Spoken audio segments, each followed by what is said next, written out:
یا ایھا الناس اعبدوا ربکم الذی خلقکم والذین من قبلکم لعلکم تتقون، اے ایمان والو، اے لوگو، اللہ تبارک و تعالیٰ کی عبادت کرو، تم بھی اور تم سے پہلے جتنے بھی لوگ، سب کو اللہ رب العالمین نے کہا کہ تم میری عبادت کرو۔ مقصد کیا ہے؟ متقی بنو۔ کیا ہم متقی بنے؟ اس پہ ہمیشہ غور و فکر کرنا چاہیے کہ تقوی ہمارے دلوں میں آیا کہ نہیں۔ تقوی کس کو کہتے ہیں؟ سمپل سی تقوی کی تعریف ہے، اللہ تبارک و تعالیٰ نے جن کاموں کے کرنے کا حکم دیا ہے وہ کام کرتے رہنا، اور جن کاموں سے اللہ سبحانہ و تعالیٰ نے روکا ہے اس کو کبھی نہیں کرنا۔ العرش وجنات عدن وآدم والقلم ثم قال لسائر الخلق کن فکان۔ ابن عمر رضی اللہ عنہ بیان کرتے ہیں کہ اللہ سبحانہ و تعالیٰ نے 4 چیزوں کو اپنے ہاتھ سے پیدا کیا، اپنے ہاتھ سے بنایا ہے۔ سب سے پہلے العرش، اللہ رب العالمین نے عرش کو اپنے ہاتھ سے بنایا ہے۔ وجنات عدن، اور اس جنت کو اپنے ہاتھ سے بنایا ہے جس جنت کے ٹھکانے ایمان والے ہوں گے، جس جنت میں جانے والے متقین ہوں گے۔ وآدم، آدم علیہ السلام کو اللہ نے اپنے ہاتھ سے پیدا کیا۔ والقلم، اور قلم کو اللہ رب العالمین نے اپنے ہاتھ سے بنایا۔ جنت میں ایک ایسا بازار لگایا جائے گا کہ جنتی لوگ جب جنت میں جائیں گے، بازاروں میں نکلیں گے، جب جنتی بازاروں کی سیر کر رہے ہوں گے، وہاں ایک ہوا چلے گی اور اس ہوا سے گرد و غبار جو اڑے گا، اس کے دھول اور مٹی جو ہوں گے وہ جنتیوں کے جسم پہ پڑیں گے۔ واپس آئیں گے تو چونکہ اس پر جنت کی مٹی پڑی ہوئی ہوگی، وہ اور زیادہ حسین اور زیادہ خوبصورت لگ رہے ہوں گے۔ ان کی بیویاں کہیں گی اے میرے شوہر، آپ تو گھر سے نکلے تھے، اتنی اچھی شکل نہیں تھی آپ کی، آپ گھر سے نکلے تھے، اللہ کی قسم آپ اتنے خوبصورت نہیں لگ رہے تھے، لیکن ابھی آپ جب واپس ہوئے ہیں آپ نہایت ہی حسین و جمیل اور خوبصورت لگ رہے ہیں۔ ان الحمد للہ نحمده ونستعینه ونستغفره ونعوذ باللہ من شرور انفسنا ومن سیئات اعمالنا، من يهده الله فلا مضل له ومن يضلل فلا هادي له، وأشهد أن لا إله إلا الله وحده لا شريك له، وأشهد أن محمدا عبده ورسوله، أما بعد فإن أصدق الحديث كتاب الله، وأحسن الهدي هدي محمد صلى الله عليه وسلم، وشر الأمور محدثاتها وكل محدثة بدعة وكل بدعة ضلالة وكل ضلالة في النار۔ فأعوذ بالله السميع العليم من الشيطان الرجيم۔ يا أيها الذين آمنوا اتقوا الله حق تقاته ولا تموتن إلا وأنتم مسلمون۔ يا أيها الناس اتقوا ربكم الذي خلقكم من نفس واحدة وخلق منها زوجها وبث منهما رجالا كثيرا ونساء، واتقوا الله الذي تساءلون به والأرحام إن الله كان عليكم رقيبا۔ يا أيها الذين آمنوا اتقوا الله وقولوا قولا سديدا يصلح لكم أعمالكم ويغفر لكم ذنوبكم، ومن يطع الله ورسوله فقد فاز فوزا عظيما۔ وقال الله عز وجل في مقام آخر وسارعوا إلى مغفرة من ربكم وجنة عرضها السماوات والأرض أعدت للمتقين۔ وعن أبي هريرة رضي الله عنه أن رسول الله صلى الله عليه وسلم قال كل أمتي يدخلون الجنة إلا من أبى، قالوا ومن يأبى يا رسول الله؟ قال من أطاعني دخل الجنة ومن عصاني فقد أبى۔ رب اشرح لي صدري ويسر لي أمري واحلل عقدة من لساني يفقه قولي، سبحانك لا علم لنا إلا ما علمتنا إنك أنت العليم الحكيم۔ رب زدنی علما وارزقنی فہما۔ معزز سامعین کرام، بزرگوں اور دوستوں، پردہ نشین خواتین اسلام، اللہ کا شکر احسان ہے کہ اللہ سبحانہ و تعالی نے ہمیں اور آپ کو مسلمان بنایا، ایمان کی دولت سے مالا مال کیا، ایمان کی حفاظت کرنے کی توفیق بخشی۔ فللہ الحمد ولہ الشکر۔ درود و سلام کا نزول ہو اللہ کے تمام رسولوں پر، بالخصوص ہمارے آخری رسول جناب محمد رسول اللہ صلی اللہ علیہ وسلم پر۔ اللہم صلی علی محمد وعلی آل محمد وبارک علی محمد وعلی آل محمد کما بارکت علی ابراہیم وعلی آل ابراہیم انک حمید مجید۔ محترم سامعین و سامعات، باتوں میں سب سے اچھی بات اللہ تعالیٰ کی بات ہے، طریقہ میں سب سے بہترین طریقہ رسول اللہ صلی اللہ علیہ وسلم کا طریقہ ہے، سب سے بدترین عمل دین کے اندر نئے کام کا ایجاد کرنا ہے۔ ہر نیا کام جس کو سنت سمجھ کے ادا کیا جائے بدعت ہے، ہر بدعت گمراہی ہے، اور ہر گمراہی جہنم میں لے جانے والی ہے۔ دوستو، ابھی ہم نے رمضان المبارک کا مہینہ گزارا۔ یہ ہم سب جانتے ہیں کہ رمضان کا مہینہ تزکیہ نفس کا مہینہ ہے، یہ تربیت کا مہینہ ہے، حقوق اللہ اور حقوق العباد کے مکمل اہتمام کا مہینہ ہے، جہاں ایک طرف ہم سب مل کر اللہ تعالیٰ کے حقوق کو ادا کرتے ہیں، وہیں ہم سب اللہ کے بندوں یعنی اللہ کی مخلوق کے حقوق کی بھی ادائیگی کرتے ہیں۔ سوال یہ پیدا ہوتا ہے کہ اب رمضان کے بعد ہم نے کیا پایا، کیا کھویا؟ رمضان کے بعد کیا؟ اب ہمارے اعمال کہاں تک مسلسل رہیں گے؟ کہاں تک ہم اللہ تبارک و تعالیٰ کی عبادت کرتے ہیں؟ کیا ہم متقی بنے؟ تقوی ہمارے دلوں میں آیا؟ کیا ہم اس جنت کے طالب ہیں جس جنت کا وعدہ اللہ تبارک و تعالیٰ نے متقیوں سے کیا ہے؟ یہ چند سوالات آپ کے ذہنوں میں ہوں گے۔ یقین جانیے کہ جو انسان اللہ تبارک و تعالیٰ کے مقصد کو پہچان گیا، یقیناً وہ اس کی جنت کو بھی حاصل کر لے گا انشاءاللہ۔ مقصد کیا؟ انسانوں کی تخلیق کا مقصد کیا ہے؟ اللہ تبارک و تعالیٰ کی عبادت۔ جیسے رمضان کا ایک مقصد تھا، روزے کا مقصد کہ ہم متقی بنے، ویسے ہی اللہ نے ہمیں اور آپ کو پیدا کیوں کیا؟ عبادت کے لیے۔ عبادت کا مقصد کیا ہے؟ عبادت کا مقصد اللہ تعالیٰ نے شروع میں ارشاد فرمایا، سورہ بقرہ سورہ نمبر 2، یا ایھا الناس اعبدوا ربکم الذی خلقکم والذین من قبلکم لعلکم تتقون۔ اے ایمان والو، اے لوگو، اللہ تبارک و تعالیٰ کی عبادت کرو، تم بھی اور تم سے پہلے جتنے بھی لوگ، سب کو اللہ رب العالمین نے کہا کہ تم میری عبادت کرو۔ مقصد کیا ہے؟ متقی بنو۔ کیا ہم متقی بنے؟ اس پہ ہمیشہ غور و فکر کرنا چاہیے کہ تقوی ہمارے دلوں میں آیا کہ نہیں۔ تقوی کس کو کہتے ہیں؟ سمپل سی تقوی کی تعریف ہے، اللہ تبارک و تعالیٰ نے جن کاموں کے کرنے کا حکم دیا ہے وہ کام کرتے رہنا، اور جن کاموں سے اللہ سبحانہ و تعالیٰ نے روکا ہے اس کو کبھی نہیں کرنا۔ سمپل سی تعریف۔ تو ہم متقی بننے کی کوشش کریں۔ کیوں؟ کیونکہ اللہ رب العالمین جنت ہمیں اسی کے عوض میں دینے والا ہے، اور اللہ تبارک و تعالیٰ کا بڑا انعام مکمل ہم نے رمضان کے روزے رکھے۔ کیوں؟ اللہ رب العالمین کی جنت پانے کے لیے۔ اللہ تبارک و تعالیٰ کامیابی اسی میں رکھا ہے۔ انسان اگر جہنم سے بچا لیا جائے، جنت میں داخل کر لیا جائے، یہی سب سے بڑی کامیابی اور یہی اصل کامیابی ہے کہ انسان جنت پالے، اور وہ جنت جس کے لیے اللہ رب العالمین نے بے شمار مقامات پہ یہ ارشاد فرمایا کہ جنت حاصل کرنے کی کوشش کرو۔ جنت متقیوں کا ٹھکانہ ہے، ایمان اور عمل صالح کرنے والوں کا ٹھکانہ ہے۔ اگر انسان جنت پانا چاہتا ہے تو لازم ہے کہ دنیا کے اندر رہتے زندگی حتیٰ یأتیک الیقین، مکمل زندگی جب تک اللہ نے آپ کو عطا کیا ہے، مکمل زندگی آپ کو اللہ کی عبادت کرنی ہوگی۔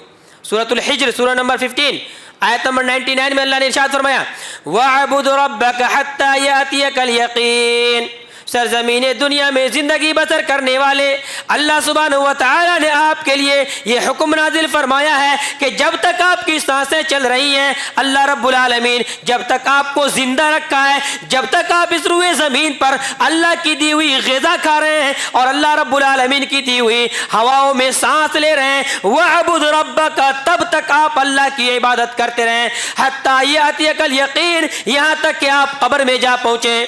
مرنے سے پہلے پہلے تک، جب تک آپ کی سانسیں چل رہی ہیں، آپ کا ذہن و دماغ کام کر رہا ہے، تب تک اللہ رب العالمین نے عبادت کو آپ کے اوپر فرض قرار دیا ہے۔ مقصد ہے کہ آپ متقی بنیں، تقوی کا مقصد آپ جنت حاصل کریں۔ تو کوشش جو ہم نے کی ہے وہ کوشش تسلسل رہنی چاہیے، مکمل اور مسلسل ہونی چاہیے، چند ایام کے لیے نہیں، بلکہ ہماری کوشش جنت کو پانے کی ہمیشہ ہونی چاہیے، وہ جنت جس کو اللہ رب العالمین نے اپنے ہاتھ سے بنایا ہے۔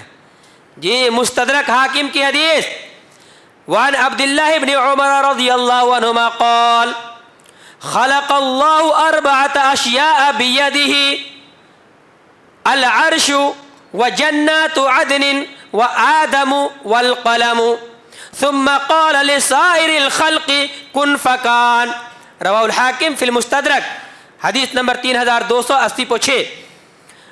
ابن عمر رضی اللہ عنہ بیان کرتے ہیں کہ اللہ سبحانہ و تعالیٰ نے 4 چیزوں کو اپنے ہاتھ سے پیدا کیا، اپنے ہاتھ سے بنایا ہے۔ سب سے پہلے العرش، اللہ رب العالمین نے عرش کو اپنے ہاتھ سے بنایا ہے، وجنات عدن، اور اس جنت کو اپنے ہاتھ سے بنایا ہے جس جنت کے ٹھکانے ایمان والے ہوں گے، جس جنت میں جانے والے متقین ہوں گے، جس جنت کو پانے والے رمضان میں محنت کرنے والے، رمضان میں کوشش کرنے والے، اور رمضان کے علاوہ غیر رمضان میں بھی مسلسل کوشش کرنے والے ہوں گے، ان لوگوں کا ٹھکانہ وہ جنت ہوگا۔ اللہ نے فرمایا ہم نے اس جنت کو اپنے ہاتھ سے پیدا فرمایا۔ وآدم، آدم علیہ السلام کو اللہ نے اپنے ہاتھ سے پیدا کیا، والقلم، اور قلم کو اللہ رب العالمین نے اپنے ہاتھ سے بنایا۔ ذرا تصور کیجئے جنت اور عرش، عرش دیکھیے عرش کیا ہے جس پر اللہ رب العالمین مستوی، الرحمن علی العرش استوى، عرش کے سامنے کرسی ہے، وسع کرسیہ السماوات والارض، وہ کرسی کتنی ہے، کتنی بڑی ہے، جس پہ اللہ کے دونوں پیر ہیں، دونوں قدم ہیں، وسع کرسیہ السماوات والارض، اس کی لمبائی اور چوڑائی زمین و آسمان کے برابر ہے۔ صرف قدم کی لمبائی اور چوڑائی جو کرسی ہے زمین و آسمان کے برابر ہے۔ تصور کر سکتے ہیں کہ وہ عرش کتنا عظیم ہوگا اور کتنا بڑا ہوگا۔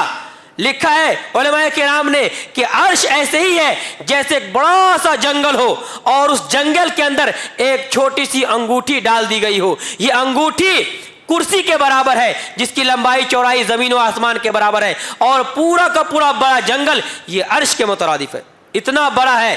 تو عرش جب اتنا عظیم ہے، اس عرش کو اٹھانے والے فرشتے عظیم الملائکہ، فرشتوں میں سب سے معظم اور سب سے بہترین فرشتے یہ عظیم الملائکہ جو عرش کو اٹھائے ہوئے ہیں۔ تصور کیجئے کہ جو رب، جو اللہ، جو خالق، جو مالک آپ کے لیے ہاتھ سے جنت بنایا ہے، وہ اللہ کتنا عظیم ہوگا، کتنا عظیم ہوگا، اور اس نے اپنے ہاتھ سے جنت کتنی خوبصورت بنائی ہوگی، کتنا بہترین اور کتنا حسین اللہ رب العالمین نے جنت دیا ہوگا۔ اسی لیے تو ہم کوشش کر رہے ہیں دنیا کے اندر کہ کسی طریقے سے ہم جنت کو حاصل کر لیں۔ کیسی ہے؟ اللہ رب العالمین نے فرمایا، سنن ترمذی اور الصحیح الترغیب والترہیب دونوں کی روایت ہے، ترمذی حدیث نمبر 2520/6، اللہ کے نبی صلی اللہ علیہ وسلم ارشاد فرماتے ہیں خلق اللہ الجنت، اللہ رب العالمین نے جنت کو پیدا کیا، لبنۃ من ذہب ولبنۃ من فضہ، ایک اینٹ اللہ نے سونے کی لگائی، دوسری اینٹ چاندی کی لگائی، وملاتها المسک الازفر، اور اس کے جو گاڑا ہیں اللہ رب العالمین نے گاڑے کو مشک کی طریقے سے بنایا، اس کی خوشبو وہ مشک کی خوشبو ہے۔ اتنا بہترین اور اتنی خوبصورت یہ جنت ہے۔ اللہ رب العالمین جب جنت کو پیدا کر دیا تو کہا کہ تکلمی، قال لها تکلمی، اے میری جنت اب تم مجھ سے بات کرو۔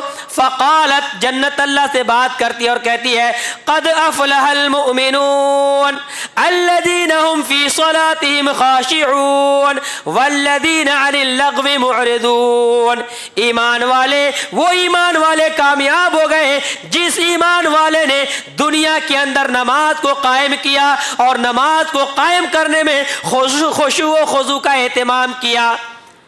یہاں پہ رک کے ایک بات سمجھ لیتے ہیں، نماز کے قائم کرنے کے مطلب، ہم لوگ آتے ہیں نماز پڑھتے ہیں، جب من میں آیا پڑھ لیے، جب من میں آیا چھوڑ دیے، وقت بے وقت پڑھ لیتے ہیں، اس کو نماز قائم کرنا ہرگز نہیں بولتے ہیں۔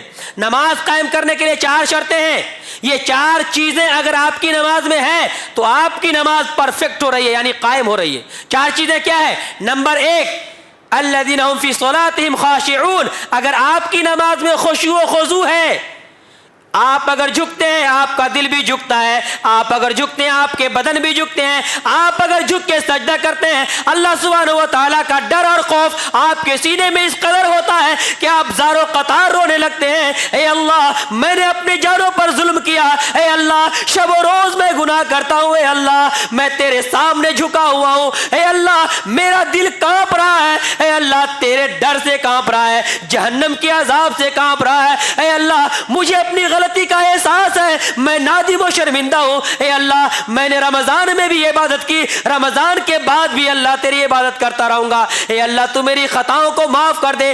انسان جھکے تو جھکنے کے ساتھ اس کا دل بھی جھک جائے، یہ نماز میں خشوع و خضوع پیدا کرنا ہے۔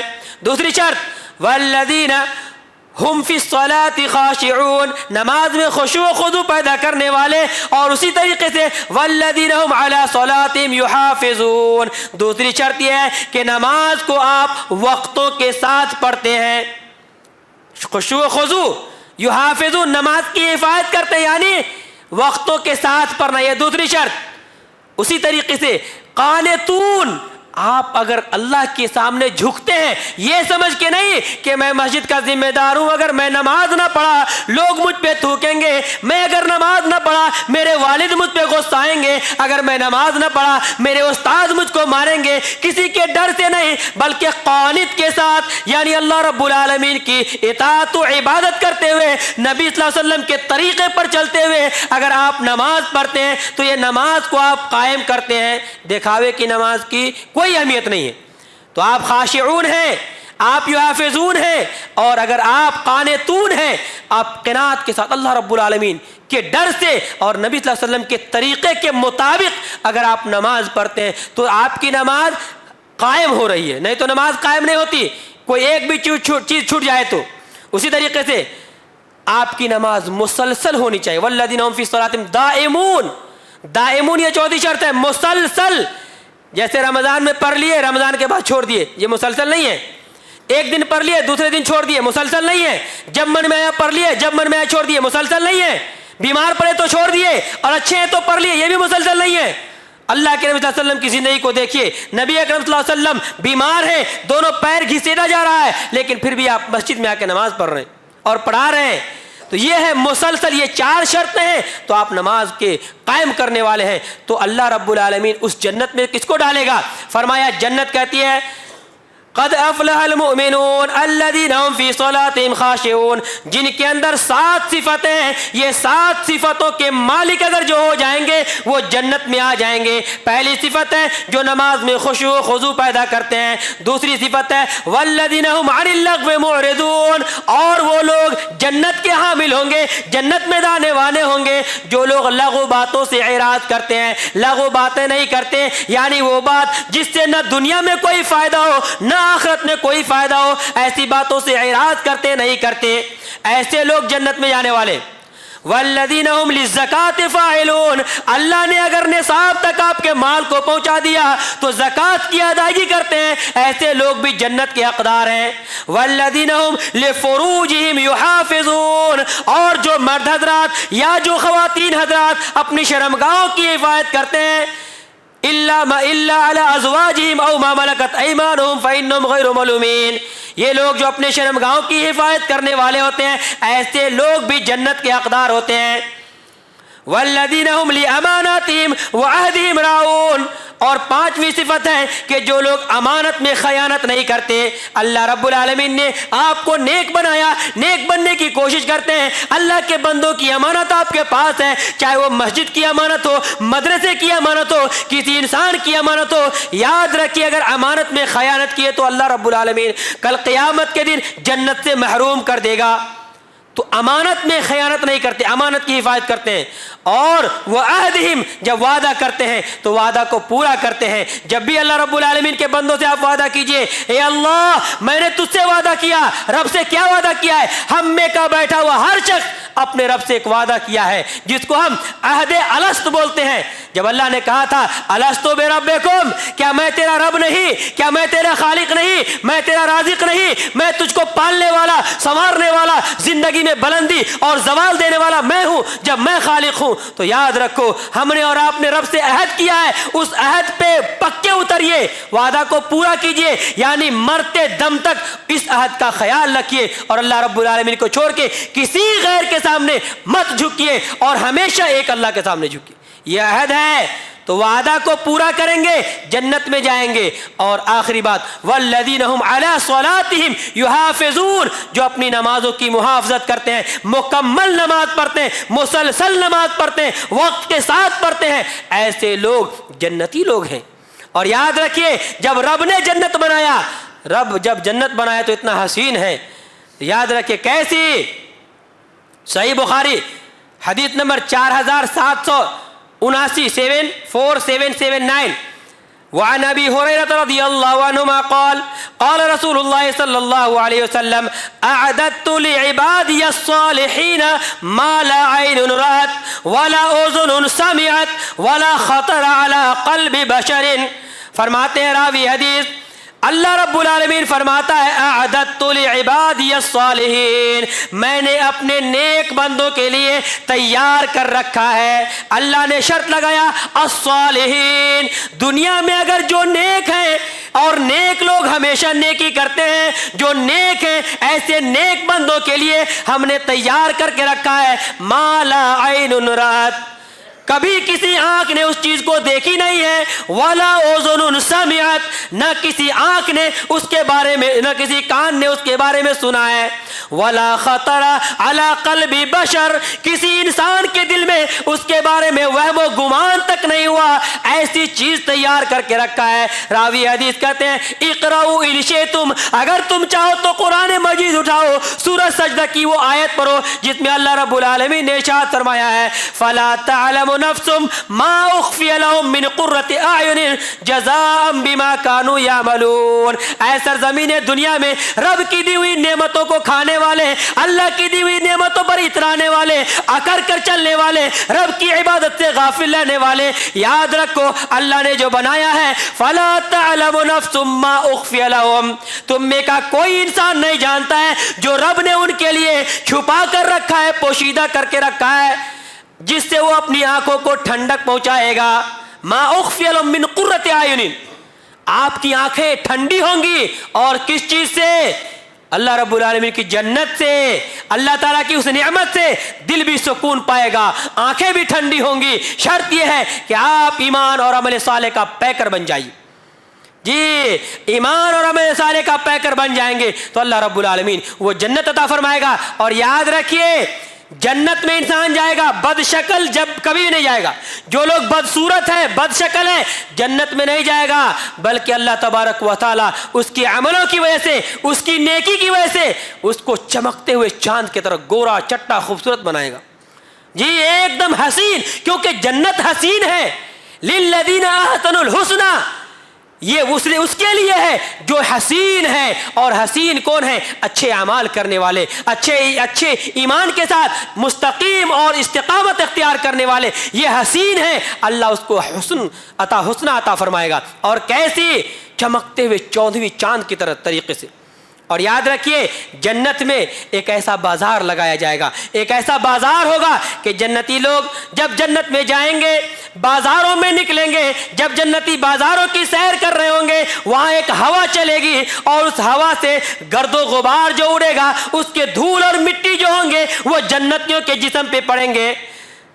جب جنتی گھر سے نکلے تھے ان کی بیوی دیکھی تھی، واپس آئیں گے تو چونکہ اس پر جنت کی مٹی پڑی ہوئی ہوگی وہ اور زیادہ حسین اور زیادہ خوبصورت لگ رہے ہوں گے۔ ان کی بیویاں کہیں گی اے میرے شوہر آپ تو گھر سے نکلے تھے، اتنی اچھی شکل نہیں تھی آپ کی، آپ گھر سے نکلے تھے، اللہ کی قسم آپ اتنے خوبصورت نہیں لگ رہے تھے، لیکن ابھی آپ جب واپس ہوئے ہیں آپ نہایت ہی حسین و جمیل اور خوبصورت لگ رہے ہیں۔ ماجرا کیا ہے؟ وہ بتائیں گے کہ جنت کی مٹی ہمارے اوپر پڑی ہے جس کی وجہ سے اللہ نے ہم کو مزید خوبصورتی عطا فرمایا ہے۔ تو جنت میں جب جائیں گے جنتی نعمتوں سے آپ بہرور ہوں گے، فیض یاب ہوں گے، محظوظ ہوں گے۔ یاد رکھیں آپ نیک عمل کرتے دنیا کے اندر مسلسل، خواتین جنت آپ اگر خدیجہ جیسی صفت اپنا لیں، حضرت خدیجہ، صحیح بخاری کی حدیث ہے، حدیث نمبر 1970 اما عائشہ رضی اللہ تعالیٰ عنہ کہتی ہیں اللہ کے نبی صلی اللہ علیہ وسلم نے ارشاد فرمایا، اللہ کے نبی صلی اللہ علیہ وسلم بیٹھے ہوئے تھے، حضرت جبریل علیہ السلام آتے ہیں، دیکھتے ہیں کہ خدیجہ وہاں آ رہی ہیں، اللہ کے نبی صلی اللہ علیہ وسلم کے پاس جلدی جبریل علیہ السلام آ جاتے ہیں، ہاتھ میں کچھ لی ہوئی ہیں، بیان کرتے ہیں کہ آپ کی بیوی خدیجہ آ رہی ہیں، ان کے ہاتھ میں کچھ کھانے کی چیز ہے یا پینے کی چیز ہے، ان کو معلوم نہیں، فرشتے غیب نہیں جانتے، آ رہی ہے لیکن کچھ ہے ان کے ہاتھ میں۔ اے اللہ کے نبی جب وہ آئے تو ان کو خوشخبری دے دیجئے، آئے تو کہیے بشروا بالجنہ، ان کو جنت کی خوشخبری پہنچا دیجئے، ایسی جنت کی جس جنت کے اندر نہ کوئی شور ہے، نہ شراب ہے، نہ ہنگامہ ہے، ایسی جنت کی خوشخبری پہنچا دیجئے۔ یہ جنت کی خوشخبری پہنچانے کے لیے کہہ رہے ہیں کون؟ فرشتے۔ تو آئے اے میری ماں اور بہنوں، اگر آپ خدیجہ جیسی صفت اپنا لیں تو انشاءاللہ آپ کے لیے بھی جنت کی بشارت ہے۔ شرط یہ ہے کہ آپ خدیجہ بنیں اپنے آپ کو، عائشہ بنائیں اپنے آپ کو، فاطمہ اور رقیہ بنائیں اپنے آپ کو ایمان کے پیکر میں ڈھال کر اور تا عمر اللہ تبارک و تعالیٰ کو راضی کرنے والے اعمال کیجئے۔ یاد رکھیں ہم جتنے بھی اعمال کرتے ہیں، ہمارے اعمال 4 طرح کے ہوتے ہیں، 4 طرح کے اعمال ہوتے ہیں، 1 عمل مقبول اور 3 مردود۔ 1 مقبول، 3 مردود۔ جب ہم اعمال کرتے ہیں، ہمارے اعمال میں اگر اخلاص ہو اور ثواب ہو، عمل مقبول۔ اخلاص یعنی اللہ رب العالمین کے لیے، صرف اللہ کے لیے، خالص اللہ کے لیے، تو یہ اخلاص ہے۔ دوسرا ثواب، سواد سے ثواب، ثواب یعنی رسول اللہ صلی اللہ علیہ وسلم کی طریقے کے مطابق۔ اگر یہ 2 چیز ہمارے عمل میں ہے تو یاد رکھیے ہمارا عمل مقبول ہے، اور اگر یہ 2 چیز نہیں ہے، یعنی نہ اخلاص ہے نہ ثواب ہے، مردود۔ اخلاص ہے ثواب نہیں ہے، مردود۔ اسی طریقے سے ثواب ہے، اخلاص نہیں ہے، مردود۔ تو ہمارے اعمال میں اگر یہ چیزیں ہیں تو اللہ رب العالمین قبول کرے گا، یہ چیزیں نہیں ہیں اللہ قبول نہیں کرے گا۔ تو جب بھی آپ عمل کریں اخلاص کے ساتھ کریں، یعنی صرف اللہ کے لیے کریں اور رسول اللہ صلی اللہ علیہ وسلم کی سنت کے مطابق کریں، اللہ یقیناً ایسے عمال کرنے والوں کو جنت میں داخل فرمائے گا۔ آخری بات، اور یہ آخری جنتی ہے، آپ کو معلوم ہوگا صحیح بخاری، صحیح مسلم میں حدیث نمبر 186 حضرت عبداللہ ابن مسعود رضی اللہ عنہ راوی ہیں، وہ بیان کرتے ہیں کہ اللہ کے نبی صلی اللہ علیہ وسلم نے ارشاد فرمایا کہ آخر میں سب سے جہنم سے نکلنے والے ایک انسان ہوگا، جب وہ جہنم سے نکلنے کی کوشش کرے گا، جہنم کی آگ کبھی اس کو اپنے لپیٹ میں لے لے گی، کبھی وہ گرے گا، کبھی اٹھے گا، کبھی گرے گا، کبھی اٹھے گا، کبھی لڑکھڑائے گا، کبھی جہنم کی آگ اس کو پکڑنے کی کوشش کرے گی، ایک دم پریشان حال ہوگا۔ جب وہ نکل کے جہنم سے باہر آ جائے گا، اللہ رب العالمین کا شکریہ ادا کرے گا، جہنم کی طرف دیکھے گا، کہے گا اے اللہ تو پاک ہے، تیری ذات پاک ہے، اے اللہ جس نے مجھے اس خطرناک اور بھیانک جہنم سے نجات دے دیا، اے اللہ یہ نعمت، یہ دنیا کی سب سے بڑی نعمت ہے، یہ اتنی بڑی نعمت ہے کہ آج تک کسی کو یہ نعمت نہیں ملی ہوگی۔ خالی جہنم سے بچ گیا، ابھی جنت دیکھا بھی نہیں، جہنم سے بچ گیا تو یہ کہتا ہے اے اللہ تیری ذات کتنی پاک ہے، اے اللہ تو کتنا عظیم ہے، ایسی نعمت تو نے مجھے دے دی جو کسی کو نہیں ملی ہے۔ اللہ تبارک و تعالیٰ اس بندے کے سامنے ایک درخت اگائے گا، ایک جھاڑ اس کے سامنے نمودار ہوگا، جھاڑ کے نیچے چھوٹے چشمے ہوں گے، یہ جب اس جھاڑ کو دیکھے گا اللہ تعالیٰ سے فریاد کرے گا اے اللہ تو جھاڑ کے قریب مجھے کر دے تاکہ میں اس کا سایہ حاصل کروں اور اس کے چشموں سے پانی پیوں۔ اللہ کہے گا کہ تو نہ ایسا تو نہیں کہ میں جب تمہیں قریب کر دوں پھر کوئی اور فرمائش کر دے، نہیں اے اللہ میں کوئی فرمائش نہیں کرنے والا، اے اللہ میں وعدہ کرتا ہوں ذرا اس کے قریب کر دے۔ اللہ جب قریب کر دے گا وہ ٹھنڈا حاصل کرے گا اور وہ پانی پیے گا، اللہ رب العالمین تھوڑا آگے اور اس سے خوبصورت اور بڑا جھاڑ نمودار کرے گا، اس سے بہترین چشمہ پیدا کر دے گا۔ جب یہ اس کو دیکھے گا اس کے دل میں لالچ پیدا ہوگی، اے اللہ تو رب ہے، اے اللہ اس سے بہترین سایہ اس جنت کو جھاڑ کا ہے، اے اللہ تو ذرا اس کے قریب کر دے، میں اس سے اس کا سایہ حاصل کر لوں اور میں پانی پی لوں۔ اللہ کہے گا میں تم سے وعدہ نہیں کیا تھا، تو نے مجھ سے نہیں کہا تھا اب کوئی فرمائش نہیں کرے گا؟ یہ پھر دوسری فرمائش، اے اللہ اب کوئی فرمائش نہیں کروں گا، اے اللہ بس اس جھاڑ کے قریب کر دینا۔ اللہ رب العالمین جانتا ہے کہ میرا بندہ یہ بے صبر ہے، اللہ اس کو دوسرے جھاڑ کے قریب کر دے گا، اب کچھ نہیں مانگوں گا۔ جب وہاں پہ آرام کرے گا، پانی پیے گا، اللہ تعالیٰ جنت کے دروازے کے پاس ایک اور بڑا جھاڑ نکالے گا اور اس سے خوبصورت ہوگا اور وہاں ایک چشمہ بھی نکال دے گا۔ جب یہ تیسرے جھاڑ کو دیکھے گا، اللہ تعالیٰ سے پھر ریکویسٹ کرے گا، اے اللہ وہ جھاڑ بہت خوبصورت ہے، اے اللہ وہ چشمہ بڑا خوبصورت ہے، اے اللہ میری خواہش یہ ہے کہ میں اس سے پانی پی لوں، اے اللہ تو رب ہے، اے اللہ تیرے خزانے میں کیا کمی، اے اللہ ذرا اس کے قریب تو کر دے، اے اللہ میں چاہتا ہوں کہ اس سے بہرور ہو جاؤں۔ اللہ پھر وعدہ یاد دلائے گا، لیکن اللہ رب العالمین چونکہ غفور ہے، اللہ تعالیٰ چونکہ رحم کرنے والا ہے، جانتا ہے کہ یہ میرا بندہ ہے اور یہ بے صبر ہے، اللہ تبارک و تعالیٰ اس بندے کو اس جھاڑ کے قریب کر دے گا۔ اب ہو گیا مطمئن؟ نہیں، جب اس جھاڑ کے قریب ہوگا، چونکہ جنت کے دروازے پہ ہے اور جنتی لوگ جنت میں بول رہے ہیں، باتیں کر رہے ہیں، جنتیوں کی جب یہ آواز کو سنیں گا، ان کے دل میں ایک طلب پیدا ہوگی، خواہش پیدا ہو جائے گی، کاش میں بھی اس کے اندر چلا جاؤں۔ اللہ رب العالمین سے یہ کہے گا، اے اللہ جنت کے قریب تو لے آیا، اے اللہ ذرا اس کے قریب کر کے تو جنت میں داخل کر دے، زیادہ نہیں بس جنت کے دروازے کے باہر کر دے، اے اللہ اب اس کے بعد کچھ نہیں مانگوں گا، اے اللہ تو تھوڑا اس کے قریب کر دے۔ اللہ رب العالمین کہے گا کہ تجھے کیا چاہیے، تو بار بار فرمائش کرتا ہے، کیا میں پوری کائنات کی جنت تجھے دے دوں؟ اللہ رب العالمین سے بندہ کہے گا، اے اللہ تو رب العالمین ہے، اے اللہ تو میرے ساتھ مذاق کرتا ہے۔ جب یہ بندہ کہے گا کہ اللہ تم میرے ساتھ مذاق کرتا ہے، اللہ رب العالمین کہے گا کہ میں مذاق نہیں کرتا، میں تو قادر ہوں کہ میں وہاں بھی ڈال دوں اور جنت کے سارے خزانے بھی دے دوں، میں اس بات پر قادر ہوں۔ اللہ رب العالمین مسکراتا ہے۔ راوی حدیث عبداللہ بن مسعود کہتے ہیں کہ وہ مسکرانے لگتے ہیں حدیث بیان کرتے کرتے اور کہتے ہیں کہ اے میرے دوستو کیا مجھ سے پوچھو گے نہیں میں کیوں مسکرا رہا ہوں؟ سوال کیا گیا کیوں مسکرا رہے ہیں؟ کہا کہ میں نے اللہ کے نبی کو دیکھا کہ یہ حدیث بیان کرتے کرتے اس جگہ پر آئے تو مسکرانے لگے، ہنسنے لگے۔ صحابہ نے پوچھا اللہ کے نبی آپ کیوں مسکرا رہے ہیں؟ تو اللہ کے نبی نے کہا کیونکہ اللہ تبارک و تعالیٰ بھی اس جگہ پہ مسکرائے۔ تو معلوم یہ ہوا کہ انسان اگر جنت کی ادنا چیز اگر حاصل کر لے، اس کے لیے دنیا کی ساری دولت اور دنیا کی ساری جائیداد سے بہتر ہے۔ شرط یہ ہے آپ اس کو حاصل کرنے کی کوشش تو کریں۔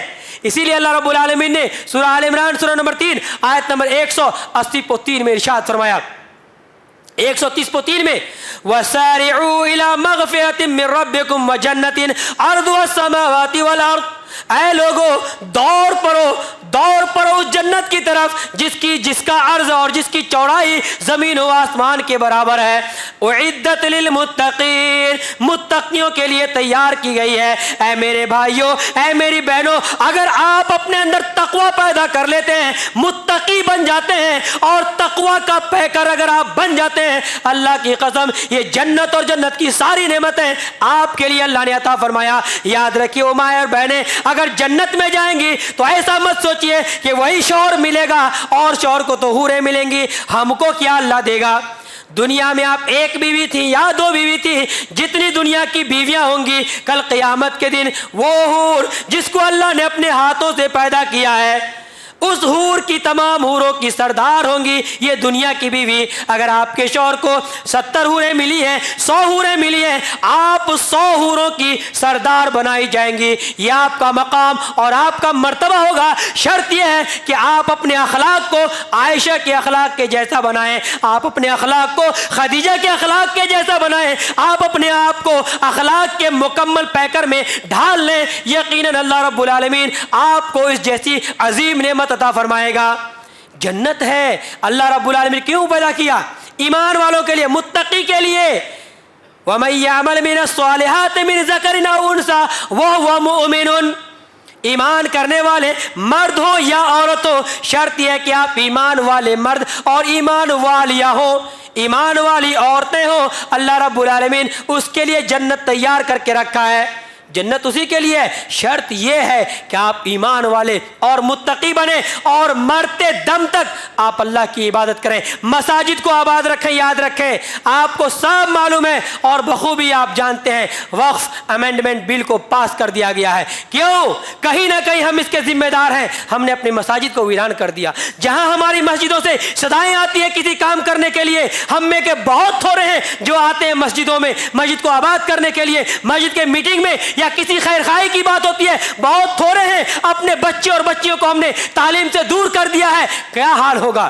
ہماری مساجدیں، ہمارے مدارس اور یہ ہماری عیدگاہیں، ہمارے قبرستان، کہیں نہ کہیں اس پر ناپاک ظالموں کی ناپاک نظریں ہیں اور اس کو پاس کر دیا گیا ہے۔ کیوں؟ کہیں نہ کہیں اس کے ذمہ دار ہم خود ہیں، لیکن پھر بھی گھبرانے کی ضرورت نہیں ہے، ہم ایمان والے ہیں، ہم ایمان والے ہیں۔ اللہ رب العالمین کا وعدہ ہے ہمارے اور آپ کے ساتھ، وَلَا تَهِنُوا وَلَا تَحْزَنُوا وَأَنْتُمُ الْأَعْلَوْنَ إِن كُنتُم مُؤْمِنِينَ۔ غم کرنے کی ضرورت نہیں، ٹینشن لینے کی ضرورت نہیں۔ یاد رکھو تم ہی سر بلند رہو گے، تمہارا اقتدار ہوگا، تمہاری اہمیت بڑھ جائے گی۔ شرط یہ ہے کہ تم میں کا ہر انسان اپنے آپ کو ایمان والا بنا لے۔ تم ہی بلند رہو گے، شرط یہ کہ ایمان والے، ہم اگر ایمان والے بن جائیں تو اللہ کی قسم ہماری مسجدیں جیسے ابھی بھری پڑی ہیں، ہر نماز میں ہماری مسجدیں بھری پڑی ہوں گی۔ اتنی بڑی مسجدیں، اتنی بڑی بڑی مسجدیں ہیں، لیکن فجر میں دیکھیں 2 سے 3 صف، اتنی بڑی بڑی مسجدیں ہیں، کہاں آخر ہم لوگ مسلمان نہیں ہوتے اس وقت؟ ہم اگر مسجدوں کو آباد کرنا چھوڑ دیں گے، اللہ کی قسم ظالموں کی نظریں ہمارے اوپر پڑیں گی۔ اس لیے اللہ کے واسطے اپنے مساجد کو آباد کیجئے، اپنے مدارس کو آباد کیجئے اور اپنے بچوں کو تعلیم کے زیور سے آراستہ کیجئے، تاکہ یہ بچے کل کے مستقبل ہیں اور انشاءاللہ یہی کل کے سربراہ اور کل کے لیڈر ہوں گے۔ شرط یہ ہے کہ آپ اس طریقے سے اپنے بچوں کی تربیت کیجئے۔ اللہ تعالیٰ سے دعا ہے کہ اللہ رب العالمین پوری زندگی ہمیں اللہ کی عبادت کرنے کی توفیق عطا فرما۔ اے اللہ تو ہم تمام مسلمانوں کے گناہوں کو معاف کر دے۔ اے اللہ ہم سب مرد و خواتین کو پکا اور سچا مومن اور موحد بنا۔ اے اللہ تو ہم سب کو جنت الفردوس میں اعلیٰ مقام عطا فرما۔ اے اللہ جیسے ہم سب کو تو نے یہاں جمع کیا، اے اللہ ہر روز ہمیشہ ہر نماز کے وقت اسی طریقے سے مساجد کو آباد کرنے کی توفیق عطا فرما۔ اے اللہ جیسے یہاں ہم لوگ جمع ہیں، کل قیامت کے دن جنت الفردوس میں اسی طریقے سے ہم سب کو جمع ہونا نصیب فرما۔ اے اللہ جو ہمیں بیمار ہیں ان کو شفاء کاملہ عاجلہ عطا فرما۔ اے اللہ جو مقروض ہیں ان کے قرض کی ادائیگی کا کوئی راستہ پیدا کر دے۔ اقول قولی ھذا استغفر اللہ لی ولکم ولسائر المسلمین فاستغفروہ انہ هو الغفور الرحیم۔